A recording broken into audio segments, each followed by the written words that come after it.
In the 1900s, there lived a mystic named Neville Goddard, and his work, his teachings have become a foundation for most of the law of attraction teachings and manifestation teachings that we see today. And this is the complete reader that I have of Neville Goddard's works. And today we will look at the 5 fundamental principles in the teachings of Neville Goddard, and we will also look at how these correspond to the teachings and principles of the ancient Vedanta. Through all this, we will try to attain clarity on how to consciously create our life the way we truly want to live.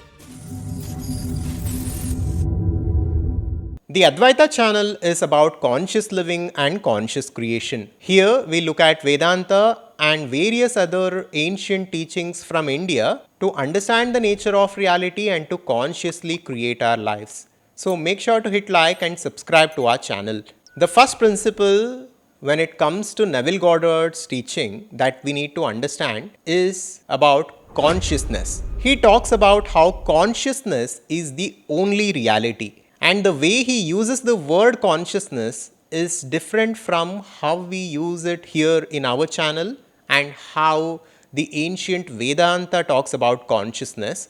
But the principle is a little similar. Neville Goddard says that consciousness is the only reality and there is absolute unity in this existence. He also talks about the states in consciousness. He says that our internal states of consciousness is responsible for the reality which we are experiencing and is responsible for the external world that we create for ourselves. And he also says that by changing our internal state of consciousness, we can change our external reality and we can experience a different reality. But when we look at the teachings of Vedanta, they go way beyond this teaching. They say that consciousness is in which the universe itself appears. And Vedanta also says that there is absolute unity in this world, and this world is simply a projection and it's Maya. And the pure consciousness is the absolute reality. Now, the second principle is the law of assumption. Neville Goddard talks about living in the end.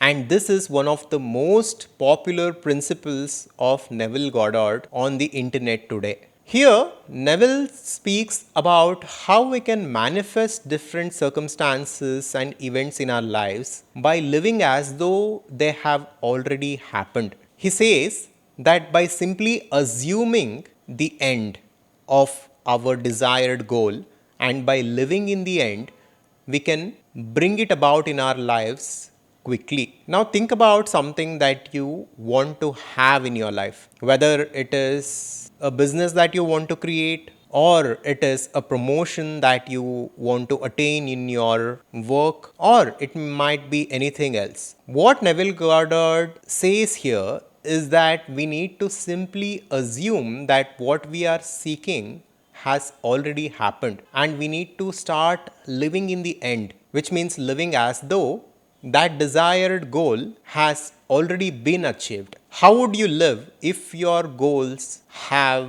already been achieved? How would you live if you already had abundance, if you already had freedom, if you already had love? Start living in this way and the world will have no choice but to give you that desired goal, says Neville. So this is about the law of assumption. The third principle is about how imagination creates reality. Neville Goddard's teachings give extraordinary amount of importance to imagination. He says that imagination is power, and he says that the creative potential of God is within us and this power is imagination.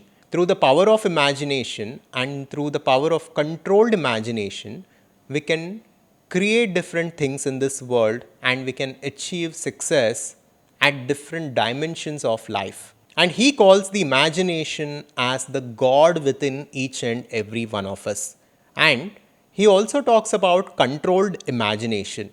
Most of the people do not create a profound purposeful life for themselves because they think about various different things throughout the day unconsciously. They don't consciously imagine the vision or the goal that they actually want to achieve throughout the day. So he gives a lot of importance to controlled imagination and disciplined imagination.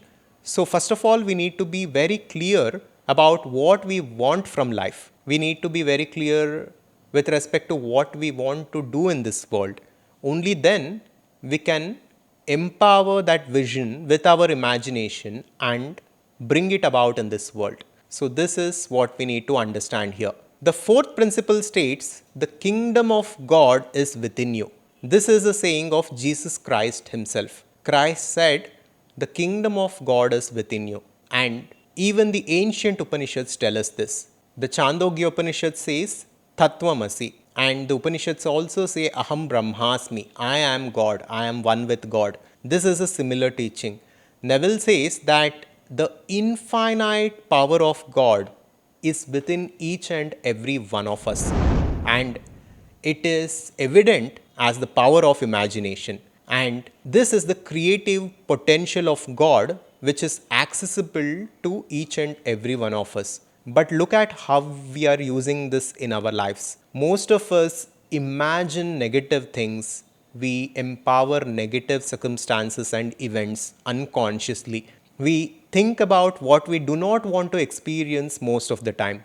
We think about the wrong things that have happened to us or the wrong things that someone else did to us some time back. And we empower these visuals through our imagination. And through all this, we are unconsciously pushing our lives in a negative direction. So, we need to understand the importance and the significance of this information.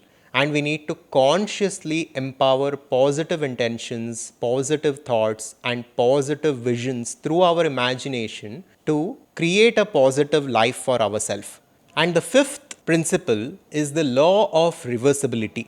Now, I have understood this in a simple way. If we look at Albert Einstein's famous equation, which equated energy and matter, that is E equals mc square, here Einstein tells us that energy and matter can be converted into each other. But what Neville Goddard says here is that if matter can be converted into energy, then energy can also be converted into matter. What he says here is that if a circumstance can produce a certain kind of internal state within ourselves, then a certain kind of internal state within us can also produce that circumstance. This is the law of reversibility. Let us understand this with a simple example. Now imagine that you have got a promotion in your job and you are experiencing a lot of joy, a lot of empowerment, a lot of fulfillment because of this promotion or because of this achievement.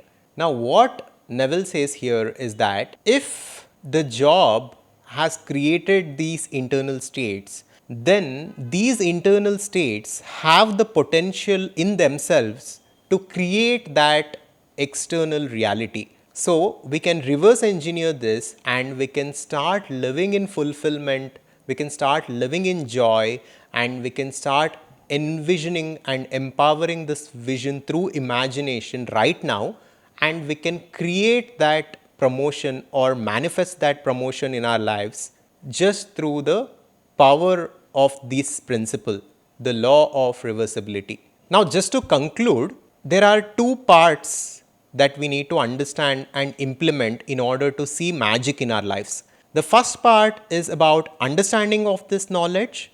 Second, persistence and faith. The other part is about controlled imagination and assumption. So, if we understand this knowledge in the right way and if we persist on our vision and on our goal, and if we have faith in ourselves and in this information, and in the other part, if we use the tools of controlled imagination and assumption, which is living in the end, This will bring miracles in our lives, and this will truly create the life that we actually want to live and experience. But to do all this, we need to understand conscious creation, and we need to have a clear vision in our lives and a purpose to our life that we actually want to attain. And there are 4 stages to conscious creation that we need to understand. If we understand the 4 stages of conscious creation, and if we understand where we are at, we can start taking the necessary steps to do what it takes to make conscious creation happen. So you can check out this video next, which explains to you the 4 stages of conscious creation, and also you can check the link in the description to know how you can join our educational program and our learning community that we call the Adhvaitha Conscious Society, where we help you implement all this knowledge. Thank you. Make sure to subscribe to our YouTube channel, and I'll see you on the next one. If you liked the video, check out this next and make sure to subscribe to our YouTube channel for more content like this. Thank you and welcome to our community.